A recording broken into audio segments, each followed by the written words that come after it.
రోజు 4 డిమాండ్స్ మీద 1 home 2 revenue 3 housing and INPR ఈ 4 డిమాండ్స్ మీద మాట్లాడే అవకాశం ఇచ్చినందుకు మీకు మా ఎల్ఓపి కేసీఆర్ గారికి ధన్యవాదాలు తెలియజేస్తూ ముందుగా హోమ్ మీద మా యొక్క ఆలోచనని మీ ముందు పెట్టే ప్రభుత్వం ముందు పెట్టే ప్రయత్నం చేస్తాను అధ్యక్ష. ముఖ్యంగా తెలంగాణ పోలీస్ గురించి ఎక్కడ కానీ భారతదేశంలో కానీ ప్రపంచంలో కానీ ఒక మంచి పేరున్నది అధ్యక్ష.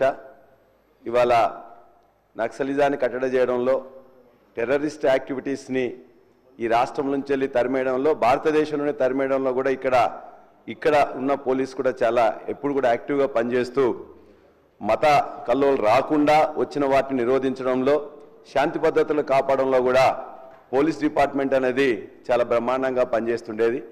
2014 తర్వాత తెలంగాణ వచ్చిన తర్వాత మంచిగా పనిచేస్తున్న ఆ పోలీస్ డిపార్ట్మెంట్కి ఆనాటి ముఖ్యమంత్రి కేసీఆర్ గారు అనేక సార్లు రివ్యూలు చేసిన తర్వాత వాళ్ళకు ఏమి ఇంకా ఇచ్చినట్లయితే బెటర్గా చేస్తారనే ఉద్దేశంతో అనేక సదుపాయాలు అదేవిధంగా బడ్జెట్లో నిధులు కూడా కేటాయించడం జరిగింది అధ్యక్ష. అందులో కొన్నిటిని మీ ముందు పెట్టే ప్రయత్నం చేస్తాం. ప్రపంచంలోనే ఎక్కడా లేనటువంటి ఇంటిగ్రేటెడ్ కమాండ్ కంట్రోల్ని 1,00,000 కెమెరాలు ఒకటేసారి చూసే విధంగా ఉండే టెక్నాలజీతో తీసుకొచ్చేసి ఇవాళ తెలంగాణలో హైదరాబాద్లో కట్టడం అనేది అది ఒక బ్రహ్మాండమైన ఒక అగ్రెసివ్ స్టెప్ అధ్యక్ష.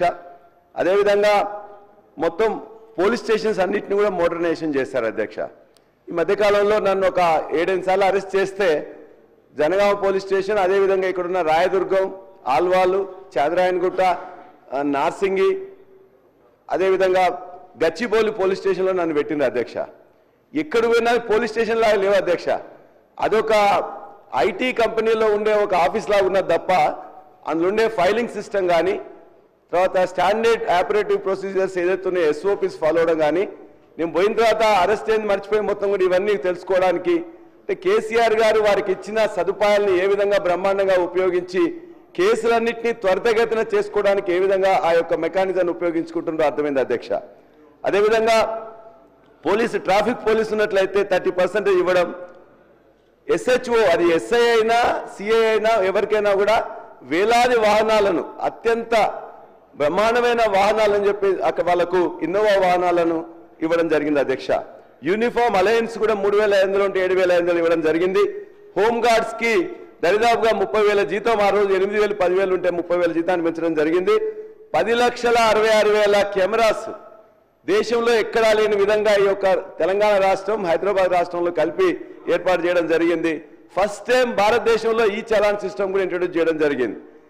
పోలీస్ రిక్రూట్మెంట్ బోర్డు నోటిఫికేషన్ కూడా గత 9 ఏళ్లలో 50,475 నోటిఫికేషన్స్ పోస్టులు ఇస్తే 47,068 పోస్టులను ఫిలప్ చేయడం జరిగింది.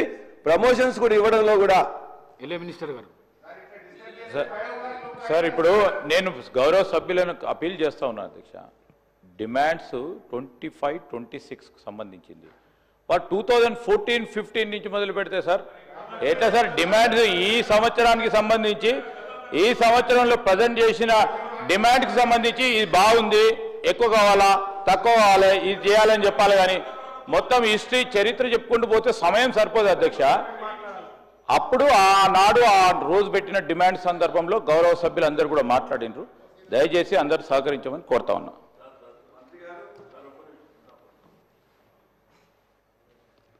అధ్యక్ష, గౌరవ మంత్రి గారు పర్టికులర్గా లెజిస్లేచర్ అఫైర్ మినిస్టర్ గారు అంటే మీరు చెప్పింది మాకే వర్తిస్తుందా సార్? మాకే వర్తిస్తుందా అంటే శాసనసభలో అందరి సభ్యులకు వర్తిస్తుందా? అసెంబ్లీ స్టార్ట్ అయినప్పటి నుంచి మీరు ఎవ్వరికి అవకాశం ఇచ్చినా గత ప్రభుత్వం 15 నెలలైంది సార్, 15 మాసాలైంది అధ్యక్ష. ఇప్పుడే పెద్దలు సంజయ్ రెడ్డి గారు మాట్లాడారు. సంజయ్ రెడ్డి గారు ఇప్పుడే మాట్లాడారు సార్. మాట్లాడినప్పుడు భూభారతి గతంలో ధరని తెచ్చిందని మళ్ళా ఆయన అదే మాట్లాడాడు, మీరు అదే మాట్లాడారు. అధ్యక్ష, నా రిక్వెస్ట్ అలా మా సభ్యులు మాట్లాడినప్పుడల్లా మా సభ్యులు మాట్లాడేది దయచేసి మీరు కూడా ఏమైనా సజెషన్స్ ఉంటే తీసుకోండి సార్. అంతేగాని ఇప్పుడు సభ్యులు మాట్లాడినప్పుడు గత ప్రభుత్వం అసెంబ్లీ స్టార్ట్ అయినప్పటి నుంచి 15 నెలల 15 నెలలైనా ఇంకా గత ప్రభుత్వం కాదు సార్. మీరేం చేస్తారో చెప్పండి. మీరేం చేస్తారో పక్కన పెట్టి మాట్లాడితే నేనేమంటా శ్రీధర్ బాబు గారికి రిక్వెస్ట్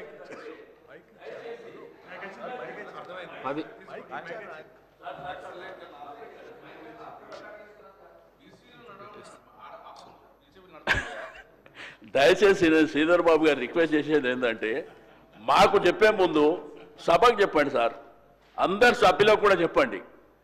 ఏదైతే మీరు పద్ధతుల మీద మాట్లాడేటప్పుడు కానీ బిజినెస్ మీద ఏది మాట్లాడినా కానీ మీరు కూడా పదే చెప్తారు సార్. క్వశ్చన్ అవర్ మాట్లాడినా లేకపోతే పద్ధతుల మీద మాట్లాడినా మీరు సబ్జెక్ట్కు కన్ఫైన్డ్ అయ్యి మాట్లాడాలని మీరు కూడా చెప్తారు. అది అందరికీ చెప్పండి. లేకపోతే మీరు స్టాండింగ్ ఇన్స్ట్రక్షన్స్ ఇవ్వండి సార్. అందరూ అంతవరకే పరిమితంగా మాట్లాడాలని చెప్పి మీరు చెప్పండి. సార్, నేను అందరు గౌరవ సభ్యులకు అప్పీల్ చేయటం జరిగింది అధ్యక్ష. ప్రత్యేకించి మేము కూడా గత సభలో కూడా సభ్యులుగా ఉన్నాం సార్. ఆనాడు తెలంగాణ రాష్ట్రం రాకముందు ఉమ్మడి ఆంధ్రప్రదేశ్ రాష్ట్రానికి సంబంధించి అనేక అంశాలు 10 సంవత్సరాల కాలం పాటు మాట్లాడారు మా ప్రభుత్వంపై. మొత్తం 10 సంవత్సరాల కాలం పాటు అధ్యక్ష ప్రభుత్వం వారి చేతిలో ఉన్న 2-3 సంవత్సరాలు దాటిపోయినా ఈరోజు మేము ఏం చేస్తూ ఉన్నామంటే మా సభ్యులు కూడా మాట్లాడేది అధ్యక్ష, 14 నెలలు గడిచిన తర్వాత కంపారిటివ్ మీరు ఈ విధంగా చేసిండ్రు, మేము ఈ విధంగా చేయబోతా ఉన్నాం, మార్పు తీసుకురాబోతున్నాం అని చెప్పడం జరుగుతూ ఉంది తప్ప వారు మొత్తం స్టాటిస్టిక్స్ చెప్తా ఉన్నారు సార్. 2014 నుంచి స్టాటిస్టిక్స్ మొదలుపెట్టారు.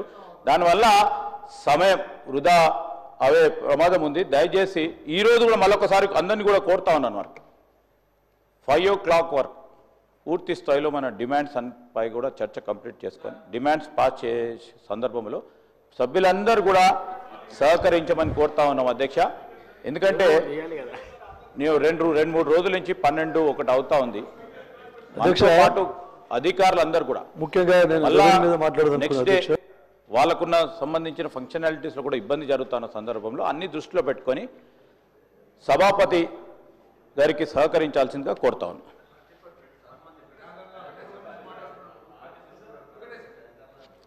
ప్రశాంత్ రెడ్డి గారు సార్, ఎల్ఏ మినిస్టర్ గారు గత అసెంబ్లీ సమావేశాల గురించి